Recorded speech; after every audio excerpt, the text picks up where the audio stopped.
Hey guys, how's it going? It's Billy coming at you here live from the listening room once again. Still cooped up and probably going to be for quite a while.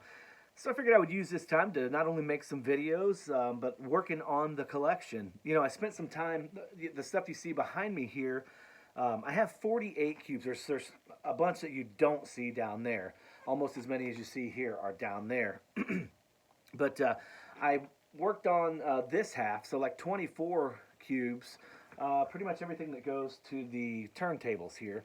So 24 cubes, that's all my everything else, you know, rock, blues, jazz, um, you know, things like that, hip hop. I went through, I guess it was last summer, and sorted, cleaned, you know, Frankenstein, pieced together the best of the best pieces for the collection. Inventoried everything on Discogs, and not only did I just go through and find the Discogs listing, I actually found the correct pressing.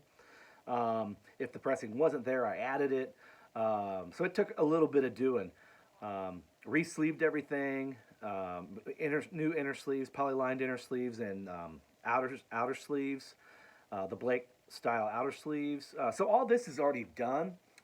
So my standard rock, and then also my hard rock and heavy metal, which was another 700 or so records.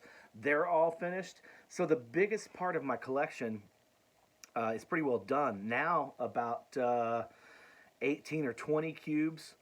So another couple thousand records or so, 2,000, 2,500 records.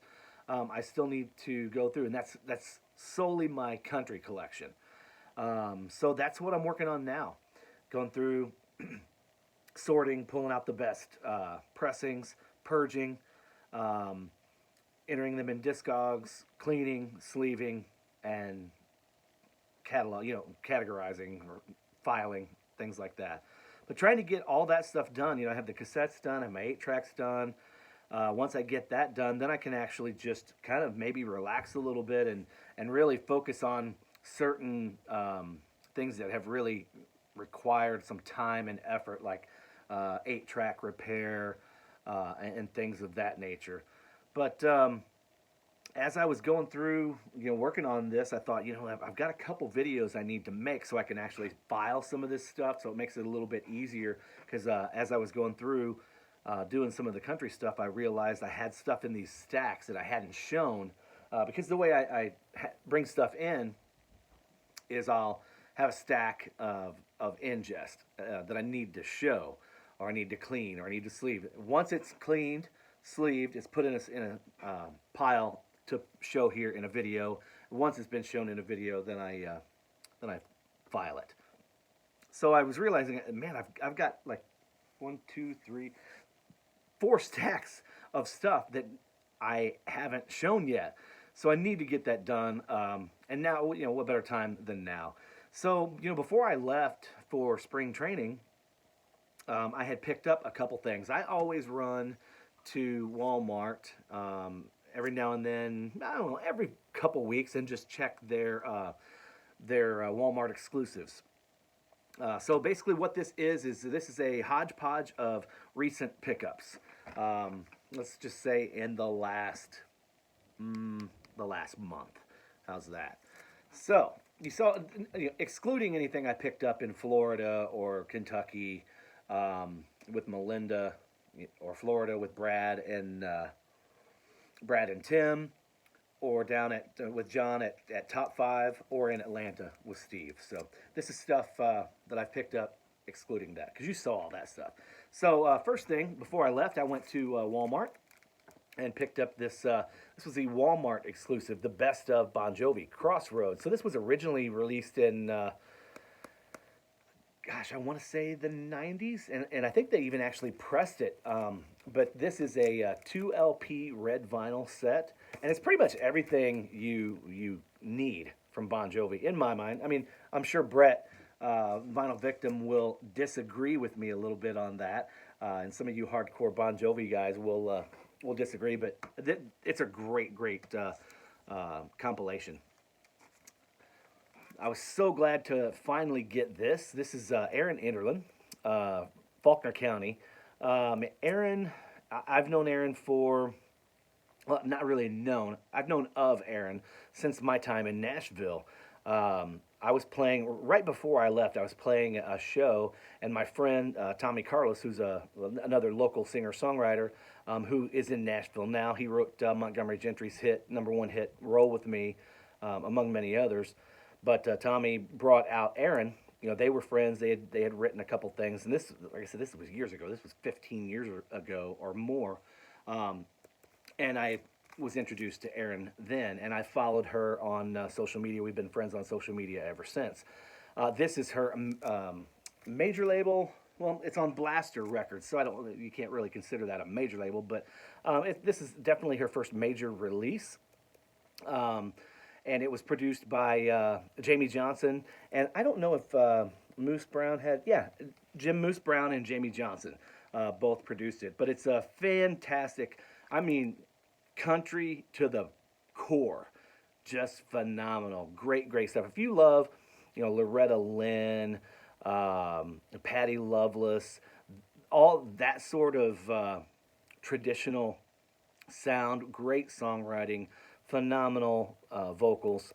This is something you definitely want to check out. Definitely check out Aaron's stuff. And then while I was at Walmart as well, the Aaron didn't come from Walmart, but the Bon Jovi and this one. I should have showed this one right after Bon Jovi. I picked this up at the same time. Toby Keith. This is the 25th anniversary of Should Have Been a Cowboy.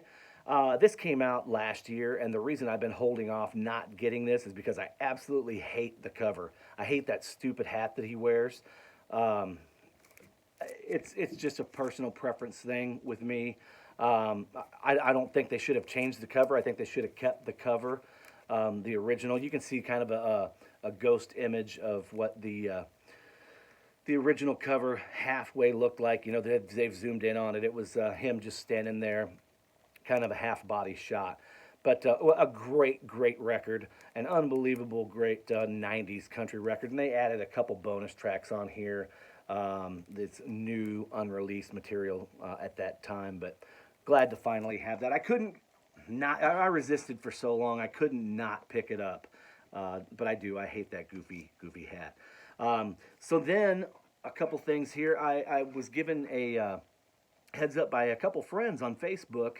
I was tagged in an auction, a local auction, which I don't go to auctions and things like that, but I was tagged in a local auction house's posting, and they were selling they had an upcoming sale coming up. I was tagged like Friday, Saturday, Sunday, and the sale was on Monday, 6 p.m. on Monday, or no, I think it started at 5, and there was a vinyl collection that was going to be sold off at this auction. And they posted some pictures, and it looked like they had them in stacks of about 20. And just from the looks of the pictures, a lot of people, there was a lot of country stuff, your 80s, 70s and 80s country that a lot of people just discard, throw away, they don't want anything to do with. And I'm not going to say there was any like mind-blowing stuff in there, but knowing what I know, I was looking through the thing, there were a couple Kenny Rogers. And since now, we all know Kenny has passed, but this was a month ago when this happened, even longer. Yeah, this would have been probably five weeks, if not 6 weeks ago. So Kenny was still alive and well with us. But I saw a particular Kenny Rogers LP on the top of one of the stacks. And, like I said, most people would have just went right by, but I knew immediately that was a very late 80s, 88, 89 Kenny Rogers pressing. So I'm thinking, okay, well, if there's something like that in there that I can see, I wonder what else is in there that you can't see, because there were 1,400 records is what they said, 1,400 record lot. So I was able to go in on Monday early and preview the lot. And what they've done is they had put them in stacks of 20 or 20. I think they were in stacks of 20 or 25. And you basically could look through the stack. And so I immediately found a couple stacks that had some really good things in them that I wanted. Well, I didn't think I was going to be able to be there for the auction because I had a photo shoot at 4, and it was in the 2 towns over. So once I finished that photo shoot, by the time I got there, I thought they may have actually already started selling these records. I didn't want to take a chance. So my buddy, who always hits up this sale, told me to send him some pictures of the stacks and the records that I wanted, and he would just go ahead and proxy my bid for me. Tell him how much I wanted to bid max. So I did that. Called him on the way as soon as I finished my shoot. He goes, they're still messing around with some other stuff. Come on down. And so by the time I got there, they were just getting to the records. And what they did, instead of selling, like holding up a stack and saying, we're going to auction off this stack, it was, we're going to sell these by the stack. It's your choice. Highest bid takes however many stacks you want. So that really just kind of threw a curveball and everything. There were only 2 stacks of records that I was really interested in that had anything of value in them to me. And there was myself and 2 or 3 other people that were actually bidding on the vinyl. The opening bid for the first choice of stack, and my highest that I told my buddy was that I would pay for these particular pieces was $50. Well, the first bid went for $67 or $67.50, and I was like, holy crap. This one guy went over and he picked like 4 stacks. And of course, the first stack he pulled was one of the ones that I wanted. So I thought, well, there's one of them already down. But he pulled 4 stacks, and he ended up paying $67.50 for each one of these stacks. I'm thinking, man, he either knows something I don't know, or there's no way if he's reselling these things, he's gonna make money on these. Because trust me, a lot of these were these stacks that he pulled were 12-inch singles, and your standard fare stuff. I don't know, and it wasn't all the greatest of condition. Anyway, getting back to that, the next then they went back and we do the whole thing again, and it went for like $57, and I'm like, man. And I probably at that point should have bid, but I thought, no, I'll just wait. Then he pulled the second stack that I wanted, and I thought, well, I might as well just hang around and see how this goes. They ended up auctioning off the rest of them, and they would get down to, they dropped significantly after that. They went down into the $30 and then the 20s, then 18, 16. And then I think they finally were down to like $11 a stack or something. So you're looking at 50 cents a record. And by that point, there were people that don't even really bother with them that were bidding. And one guy took all the rest of them at like $11 a stack. So the guy that bought the 2 stacks that had things in it that I wanted walked out in the hallway and was making a phone call. So I excused myself from my friend, and I said, hey, I'll be right back. And I stood out in the hallway and waited for him to finish his phone call. I introduced myself. He told him that I collect, and he's like, oh, what did you really come here for? And I said, well, I came here for the stack that had all the James Brown stuff in it. There was one stack that had some killer funk in it, really killer 70s funk, original pressings. It had 3 or 4 James Brown. It had a couple JB's things in it, some really good stuff. And some Parliament, and on and on and on. Well, I said I want the James Brown. He said, well, that's primarily why I came here. So that was the first stack he picked up. I said, well, there was a particular JB's record in there that I would love to get. Would you be interested in selling that one record? He said, oh, maybe not. What else was the other one you were looking for? I said, well, in the other stack of hip-hop and rap 12-inch singles that you bought, literally this whole stack was like 12-inch singles except for a couple things. One of them was a Mariah Carey record. And he's like, yeah, well, I'm not really concerned about the Mariah Carey record. How about $10 on the Mariah Carey? And I'm like, cool. So then I said, well, what about the JBs? And he's like, oh, I don't know. I'm like, another $10 for the JBs? And he's like, yeah, I can do that. So long story long, I ended up paying $20 and got the 2 things. Aside from the 3 James Brown pieces that I really would have loved to have had, I ended up paying $20 for the 2 pieces that I wanted pretty much the most. This is an original sealed first pressing of the JBs, and this is Hustle with Speed. I haven't opened it, man. I'm really thinking of opening it, but then again, because I want to listen to it, I really do. But it's much more valuable, as you guys know and certainly understand, sealed. In the sealed state. If I wanted to sell it or just keep it in the collection. It's much more valuable in the current state that it's in. And I can probably go buy one of these in VG Plus or near mint condition, opened for $20 or less. You know, 14, $15.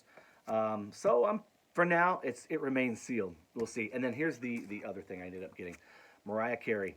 And when I saw this on the stack initially, I was like, wait a second, you don't see Mariah Carey on vinyl that often, so it kind of piqued my interest. And this is Emotions from 1991. I was thinking it was 92, but 1991, Emotions. I'm not familiar with the songs on here. I'm sure when I put it on, I will go back and instantly remember it.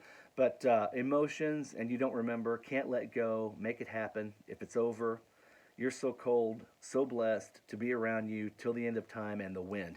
And this was in shrink when I got it. The shrink was kind of nasty. I really wanted to keep it on there because it had a Tower Records label on it, $7.99, a Tower Records original price sticker for $7.99. But this is an original U.S. pressing, near mint, just a gorgeous copy on Columbia. Glad to have that. That's a pretty valuable record, and the guy just sold it to me for $10. So those were things that I picked up before I left. I need to pick things up because that story went a little bit long. So then coming back from spring training, I stopped in Nashville and was able to meet up with Chris Hansen over at What Lurks on Channel X. And we met at Phonolux, my favorite store in Nashville. And up on the wall, the Holy Grail, the Holy Moly wall, they had this beauty, Johnny Paycheck, Bars, Booze, and Blondes. I spent a lot of money on all three of those things. But this is a really, really hard to find album. It's a later album, but it's early Paycheck stuff on the Little Darlin' record. Anything from Paycheck on Little Darlin' is highly sought after, and especially something in this kind of condition. And this is actually a 1978 or 1977. I can't remember exactly when. Doesn't say, but these songs were performed between 65 and 70, but this was released in the late 70s when Johnny, of course, just hit it out of the park with a lot of his big hits, his outlaw stuff. But this is his more rootsy country, twangy type stuff. Really, really great stuff. Hard to find. Glad to grab that. Another thing that I was super stoked to pick up was Guy Clark, The South Coast of Texas. Guy Clark's another one of those I told you guys earlier that I've been really focusing on singer-songwriter stuff, especially those Texas singer-songwriters. Glad to grab that. Guy Clark stuff is super hard to find. This is one that has been eluding me from my Dwight Yoakam collection. I think there's only one more that I need because there's another one in here that was a super grail that I picked up while I was gone. But this is Dwight Yoakam, Secondhand Heart. Anything by Dwight is fantastic, and this is one, like I said, that had been eluding me for quite some time, and they sell for $30, $40. They had this for $20 at Phonolux. Near mint. Glad to snag that one. Then when I got home, I had a handful of things waiting for me.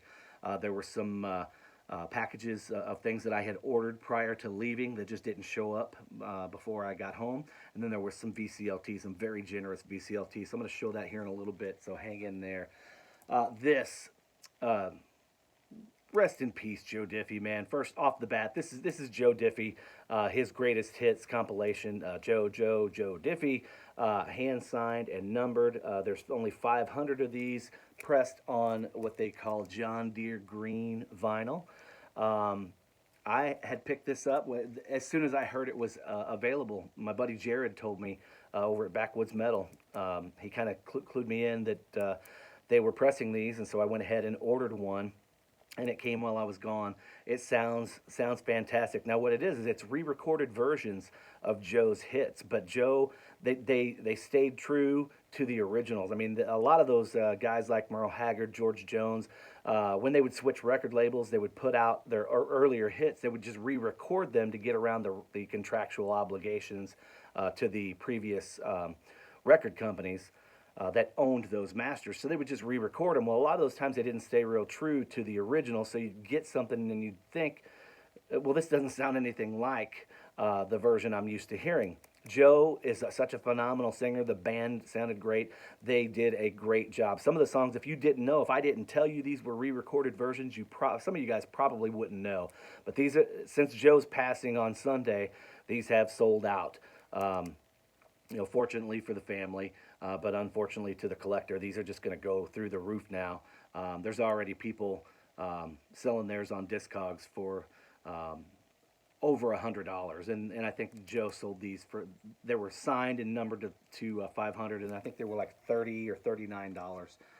Glad to have that. Like I said, rest in peace, Joe. Pouring one out for Joe, Eazy-E. It's on another one that I was turned on to. Well, of course, not turned on to because I've known about this record forever, but I didn't know about the reissue and the repressing until my buddy Jared at Backwoods Metal told me about it. They had pressed 550, 300 on black and 250 on, brace yourselves. I know, I hate that. I should have pulled this out, and I meant to. I told myself to pull that out before we even got started. So there were 300 on black vinyl. Here's the back. This is 187. It's on Killa on Dr. Dre. That's from 1990. It doesn't say, but I'm going to think that was 94 if I remember right. 93, 94. But check out the vinyl on this. Red and black splatter. Just a gorgeous, gorgeous job they did on that. And it's Ruthless and I guess Sig Records. But anyway, glad to have those. There's 250 on the red and black splatter. Glad to finally have that one. That one took a while to get because the first time I ended up getting the black, even though I ordered the other one. I sent it back. They sent me the black one again. Tested my patience a little bit, but I remained nice.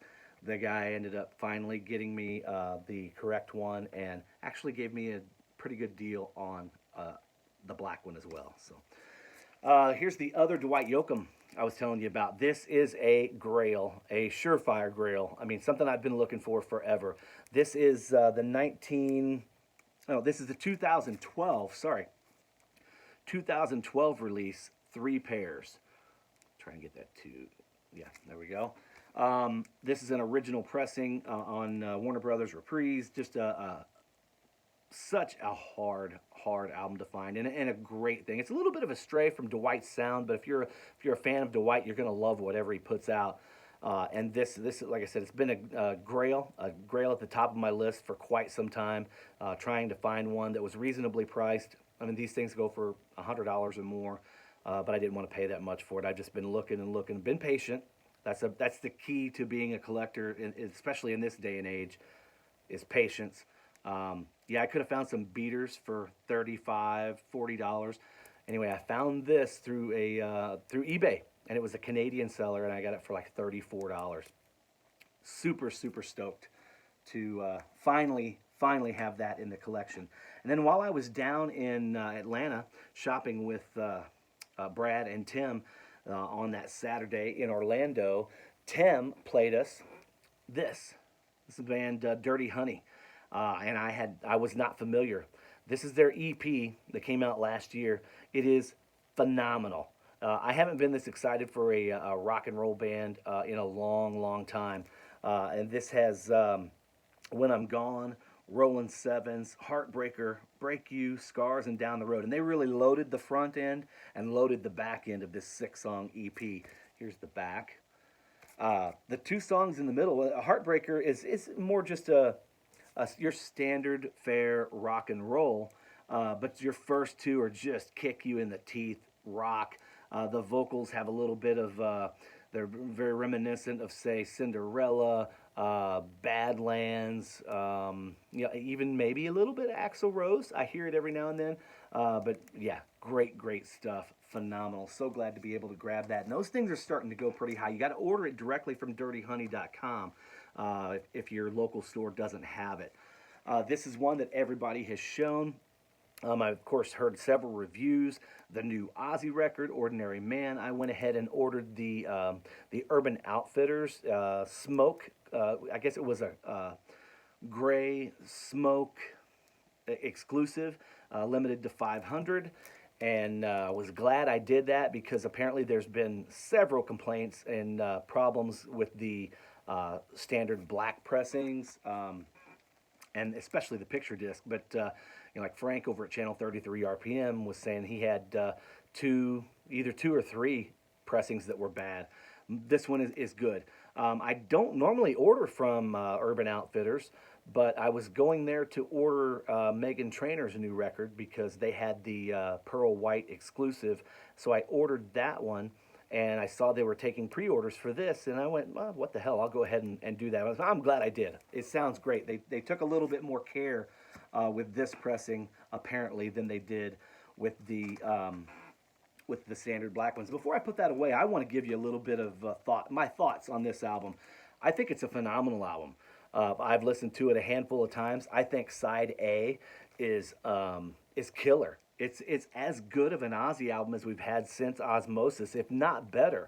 I'm not Osmosis. I don't know if I said Osmosis. I'm not going to say it's up there, obviously, with No More Tears or No Rest for the Wicked, but this is a killer album. It's really good, and it's undeniably Ozzy. Really good stuff. Would I love to have heard Jakey Lee or Zakk Wylde on guitar? Absolutely. But it's not like the guitar work is subpar. It's actually pretty good. This came in while I was gone. This is Vincent Neil Emerson, Fried Chicken and Evil Women. Look at that. You guys that know me know that just this cover alone, without ever hearing the music, I'm going to love this. And I do. And I think if you love traditional country music, especially that new wave of traditional country music, we had the new wave of traditional heavy metal. This is a new wave of British heavy metal. This is your new wave of traditional country music or new wave of outlaw country music. Great, great stuff. This guy is great. He's from Kentucky, I believe. I picked this up at Mellow Matt's Music when I was in there. They only had it on CD, and he said that he was going to get a shipment of vinyl on the 13th of March. He called the distributor or this guy's manager, who is apparently the manager of Coulter Wall as well. And I guess Coulter, I know he's from Saskatchewan, but I think he's kind of locally based out of Kentucky. Because they say he spends a lot of time there, does a lot of shows there. His manager's there. So the guys at Mellow Matt's just shot his manager a text or gave him a call. I can't remember. While I was in the store, they said, yes, it's coming out on the 13th. The price will be $20. I prepaid for it. They shipped it to me. That's customer service right there, guys. And I'm so glad to have this. Really, really good stuff. As a matter of fact, they sold, I don't know how many they pressed of this, but I was checking on Vincent Neil Emerson's Instagram page, and they had pre-sold that vinyl out before the street date. So they do have more in. They got another. It's still considered a first pressing because it's from the same plate, but they got a new shipment in. So if you want to check that out, check out Vincent Neil Emerson on Instagram or Facebook, and you can get it. Speaking of Mellow Matt's Music. That was in Bowling Green, Kentucky. This is some VCLT that I got from Melinda Murphy, another Kentucky native. When I stopped and saw Melinda, I gave her a couple pieces of VCLT, and she said that something would be arriving for me while I was gone, and when I got home, it would be there. And sure enough, it was. I had commented on Melinda's the Cars Candio MoFi, and I told her that it was something that I wanted to really start picking up. I needed to get those cars releases on MoFi because, when they print these things and they're out of print, man, they are impossible to find and they just go through the roof. So Melinda was very kind enough to send me one of these and kind of kickstart my car's mobile fidelity. So thank you so much for that, Melinda. That is greatly, greatly appreciated. Um, Continuing with VCLT, my friend Dan at Dots and Loops. We have traded back and forth. Dan sent me a very great package. I sent him a package with one of his most wanted psychedelic records last year sometime. Dan is sending me another package here, and I guess this is automatic fine tuning. He said in the note to consider this kind of a thank you for mediating a deal between him and Brandon. It wasn't really a deal between him and Brandon. Brandon just shot me a text one day and said, "Hey, do you happen to have Dots and Loops contact information?" I was like, "Yeah, no problem." Brandon had found a very cool, rare psychedelic record. And all I did was just forward, Brandon sent me a text. I forwarded it on. He said he was interested, and I passed along information, and they made the deal happen. Brandon went back to the store and picked it up, sent it to him. Apparently, it was a really, really, really good deal. So he felt he needed to take care of me, which you didn't. You didn't need to do that, but I'm so grateful. I haven't checked this out. Automatic fine tuning. This is on the Charisma label, which is I love that label too. I'm not even familiar with what this is, Dan, but I'm going to definitely, now that I have time, I'm going to put that on and can't wait to see. I'm assuming you know what I like, Dan, so you wouldn't ever send me anything that I wouldn't dig. And then this is Gene Clark. I love that cover. Of course, we try and get that glare off there. There we go. I love that cover. This is on A&M. So two things I was not and am not familiar with, but I'm sure I'm going to love. So thank you so much for that, Dan. I actually have pieced together a couple more things for you, and you'll be having something coming your way here real soon. Last VCLT here from another friend north of the border, David Michael, Nazz Nomad, as most of you guys know him as. If you guys watched Nazz videos, you'll see that he picked up this Richie Valens' debut on Delphi. What an amazing album, and the condition of this, my jaw hit the floor when he showed this, and I basically just told him, I'm like, look, I just picked up his second album because Richie only had 2 albums that were pretty much considered his 2 essential albums. And then he has a bunch of compilations, bootlegs, and things like that. But I have his second album that I picked up at the St. Louis Record Show in January. Or no, that would have been in, was it January? Yeah, it was in January. And I wanted to get this one, but I've never seen it, and I certainly would never see it in this condition. And David was so generous to send this to me as VCLT. Buddy, you have no idea how appreciative I am for that. In addition to that, there's more. David knows me like no other, man. This is Travis Tritt. It's all about to change. And whenever I first opened the package up and saw that, of course, I was floored with the Richie Valens. And then I see this, and I'm like, man, another killer record. I mean, I have a couple copies of this, but I don't have a Canadian copy of this. Now I do. Thank you so much for that, David. That is awesome. Travis is one of my absolute favorites. Again, Conway Twitty. This is a 1988 or 89, 1988 release. Borderline. Super, super hard to find. It has the song on it, Goodbye Time. That was the big hit. Such a great vocal on that. Conway is just amazing.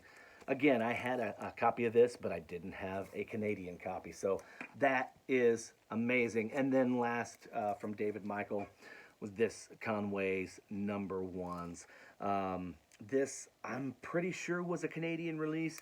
If not, it was an upgrade from what I had. So thank you so much for that, David. And then lastly, here I went to my local record store, Trusty Chords Music, on not last Friday, but the Friday before we got our shutdown order on Sunday, and I wanted to make sure I stopped in, not only uh, gave him a little business, but just stopped in and said hello and sent him my well wishes during this whole isolation and order of protection that we're under.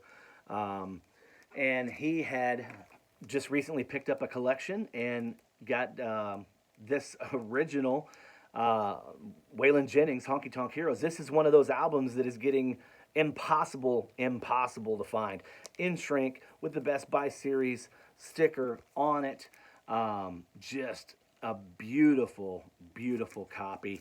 I was stoked, and this is somebody had an original price tag of $5.99 on that.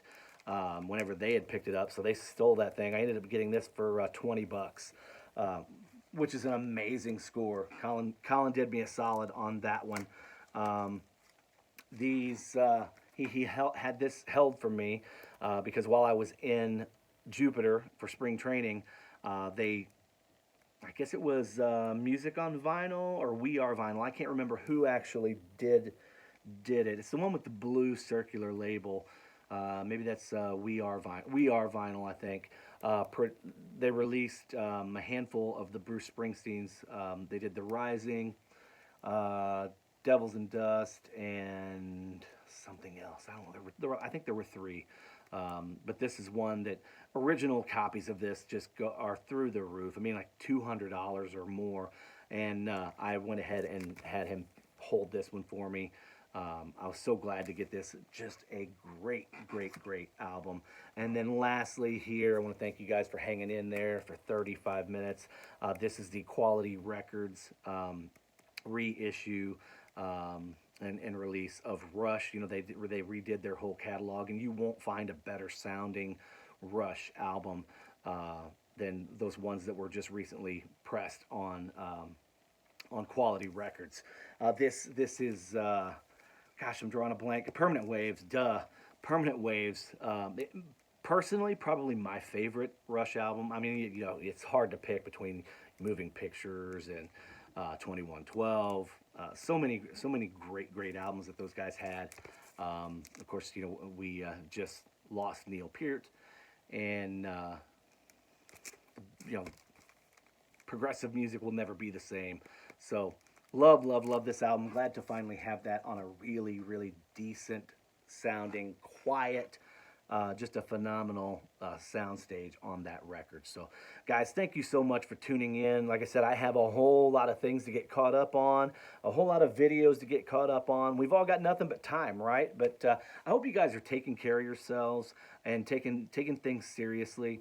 Let's try and, as they say, flatten this curve before things get too much worse. So, guys, thank you for tuning in. Thank you for subscribing. Thank you for liking. Thank you for the comments. The comments really mean a ton, and I promise I will get to respond to your comments. It just might take me a little bit, but I'm getting caught up on all that stuff. So, guys, as always, be well, take care of yourselves, and take care of one another. Until next time, peace.